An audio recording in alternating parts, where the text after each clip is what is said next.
Everybody has that favourite exercise, whether it's the one you're strongest in, or the one you've been doing since you started. Whether it's bicep curls or Bulgarian split squats, you psychopath. Every favourite exercise says something about you, so prepare to be absolutely roasted or completely glazed. The first candidate is the bench press. If you do the bench press, you are what everybody thinks about when they think of a person who goes to the gym. You've probably been lifting for about 20 years and refuse to change to a better option, because fuck those science-based lifters, am I right? But despite that, you're probably one of the most consistent guys in the gym. You haven't missed a session for years. It's just you, your poker, and a steak every night when you're at home with the kids. Or you're a 16-year-old broccoli head who's just come to the gym for the first time with a group of about 10 friends. And you're all in a bollock measuring contest to see who can lift the most. And you'll probably have your bench PR in your TikTok bio. You guys are the bane of my existence, by the way. Next, bicep curls. If this is your favourite exercise, you've got one thing above every other muscle group: looking good. Why have a normal bicep when you can have a fucking basketball attached to your arm? You're the guy that's always curling right in front of the dumbbell rack as well, because you've got to be right in front of the mirror to see if any girls are peeking over at you. And you spam double bicep poses any chance you get. You're in a team meeting and somehow you've always got your arms above your head, trying to subtly show everyone the fact that you have guns. Or you're a complete beginner to the gym, and the bicep curl is the only exercise you know, because you're too afraid to try any other exercise out of the fear of looking like an idiot. Either way, you could probably both squash my head with just your arms, so hats off to you. Moving on to the bicep curl's forgettable twin, we have the tricep pushdown. If this is your favourite exercise, you're a science-based lifter and you're trying to optimize everything. You know that the tricep is the biggest part of the arm and therefore is going to make you look way bigger compared to doing any other exercise. You're just swimming in attachments. You use the rope because it gives you 0.01% more stretch, and then you use the wrist cuff because it takes your grip out of the equation. Every different attachment comes with a new biomechanical explanation that you will not stop fucking talking about. Next, we have lateral raises. And if this is your favourite exercise, you're probably a looks maxer and obsessed with having a good frame. I wouldn't be surprised if your favourite streamer is clavicular and you only train for aesthetics. But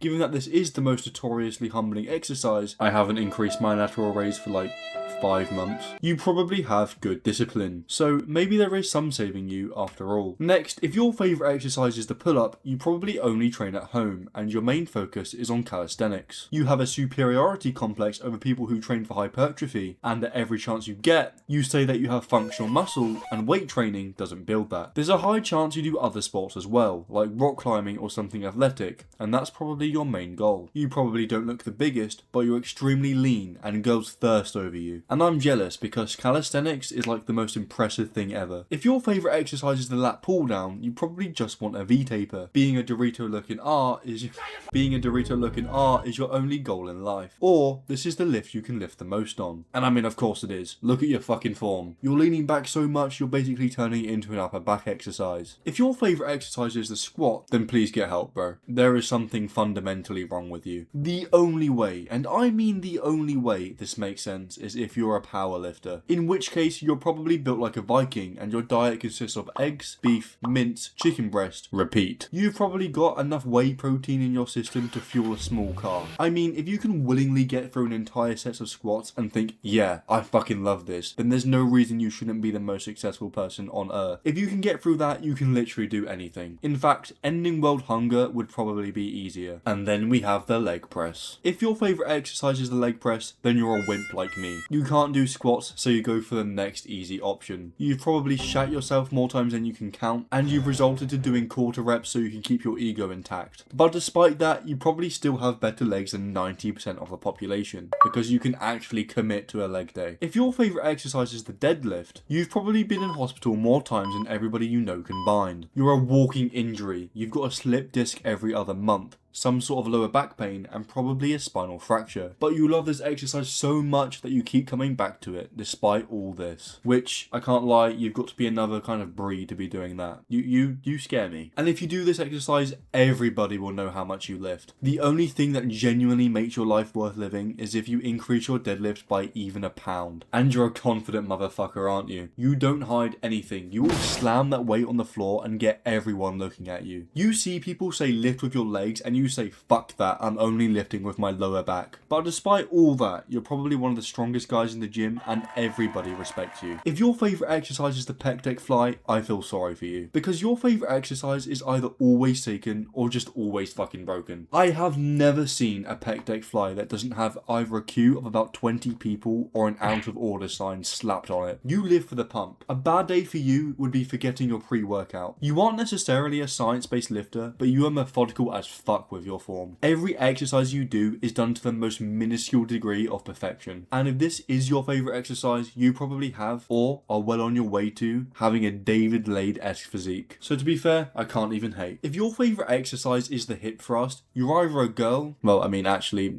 not a single girl is clicking on this video, or you're a perfectionist and want to make sure you're hitting literally every single muscle group twice a week. Or you just really want to have a big ass. I mean, to be fair, I can't blame you. Having the Shakira build is probably not too bad. I mean, you can bounce on that thing. You can probably squash a watermelon. Why can't we normalise doing hip thrusts as a man? Surely that's got to be like the most functional exercise there is, right? Not to get into too many innuendos there. And finally, if your favourite exercise is the calf raise, you are a psychopath. You've been talking about training calves for 10 years and haven't seen any growth in them, but you still do it anyway. The only way I can imagine waking up and genuinely wanting to train calves is if you're a bodybuilder. I train calves on the leg press and it feels like my knee joint is genuinely about to snap every time. And it takes like 20 reps to get to failure on any weight. I have no clue why that is. And don't even get me started on the next day. When you try to walk literally anywhere and you're rendered completely incapacitated because you decided to do 2 fucking sets of calves. Anyway, obviously I couldn't do every single exercise, so leave me a like and subscribe if you want to see a part 2.